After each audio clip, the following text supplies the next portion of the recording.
So before I start this video, I want to ask you a question. If the guy you want to marry is broke, would you go ahead and marry? Drop your answers in the comment section. Let us discuss before you start watching this video. Also, how important is money to you in a relationship? This topic is a hot one, so I want to know. Yo, let's do girls talk. Girl talk. Girl chat. Chit chat. Whatever you call it. If you're a guy watching this channel, give us some space. You're about to talk shit. Everything I'm going to say in this video, take it with a pinch of salt because, yeah. But there's some sense of seriousness in this, okay? Now, here's the cuckoo. I don't know why in this part of the world, I don't know if you've noticed, or it almost seems like a taboo when you say, I want to get married to a rich guy. Have you ever noticed that? For those of you that are still single, and those of you that were saying this when you were about to get married, I don't know why people are trying to downplay the importance of money in a relationship and in a family. I don't know where that mentality is coming from, especially in this part of the world, in Nigeria. That's where I stay, so I don't know about any other place. But in Nigeria, if you say you want to marry a rich guy, it looks like you're kind of committing some crime. Obviously, money is not the only thing to look out for when searching for a partner. If you're setting your priorities like the most important priorities and the less important ones, money should be amongst your most important priorities. Finances is a huge factor when it comes to marriage failures in our present world right now. I don't know how you want to sustain a family without finances. I don't know how you want to have a lifestyle, a comfortable lifestyle without finances. What constitutes a broke person? So who is a broke man? So I don't think a girl or a woman or a lady should get married to a man that is financially dependent on her. The natural thing for a man is to provide for his family, is to cater to his family, is to protect his wife or protect his partner. These things makes a man happy. This is what makes a man feel fulfilled in a relationship. If he's not getting to do these things, he doesn't feel fulfilled. I don't know if you've heard men say that they cannot marry a woman who is richer than they are. And some people start to bash them like, you cannot handle a woman, da, da, da. See, there's something people don't understand when it comes to money. Money is power. The person who has the money has the power. That is why men always complain that a woman that has money is not loyal, a woman that has money is stubborn. Whatever you do as a woman that has money is termed as stubborn because they feel like you're utilizing that power that you have. That is why you are disobeying them. But imagine if a woman that does not have money disobeys her husband who is richer. And the narrative is going to be like this. That's what women they do. That's how they behave. They know they hear word. He's not going to take it as an offense like you don't respect me because I don't have money. Do you understand? But for a woman that is richer than her husband, any small thing you do, because you have money, because she has money, she's not going to listen to me again because you have money. That's your money signals that you have power, and it doesn't sit well with men. Woman having more power in a relationship doesn't sit well with men, especially when it comes to money. In a relationship, a man can do everything in his power to make sure his woman doesn't earn more than he does. I'm not capping here.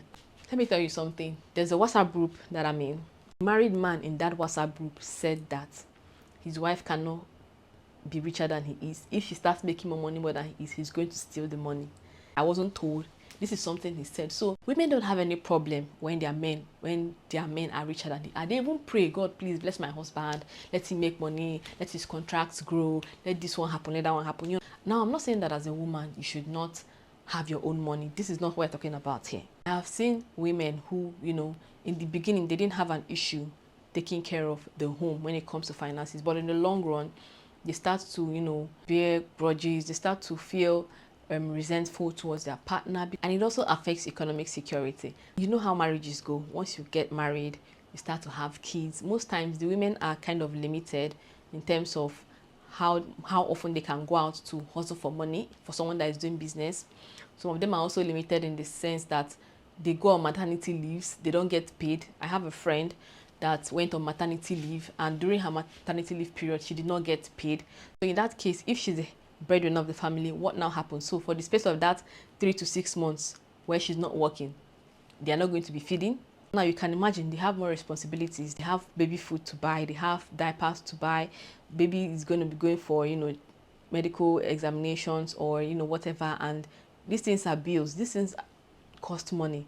Also, when it comes to lifestyle compatibility, ideally, there's no problem with a woman getting married to someone she's financially ahead of. But here's the thing.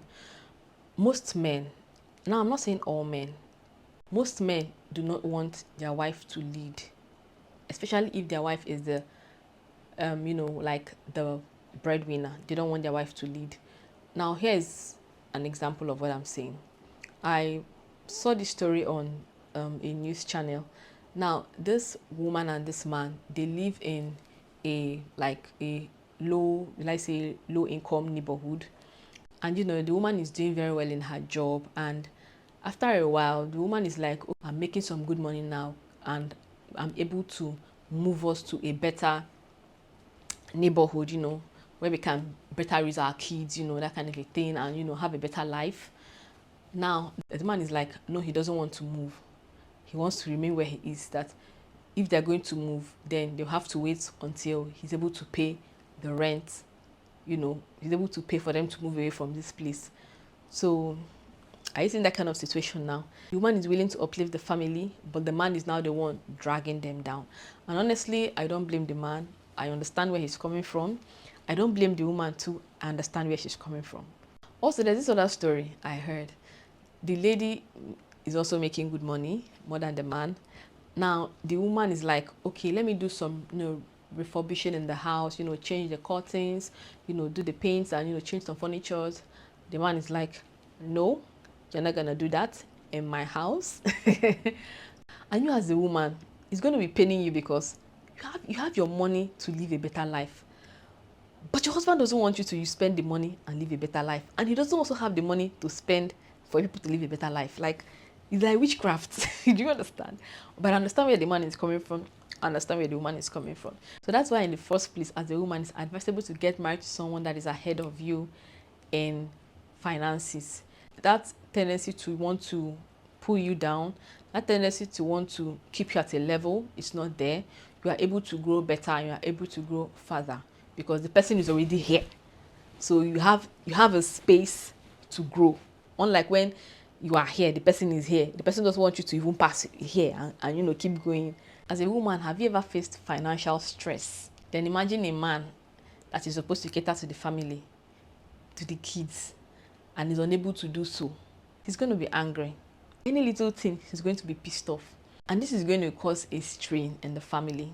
Even if as a wife, you're able to support, the man is not going to feel, fulfilled and happy. He's going to be like, oh, I'm happy that my wife can, take this stress, off me. But he's not going to be happy that he's not the one doing it because it feels like it makes him feel less of a man.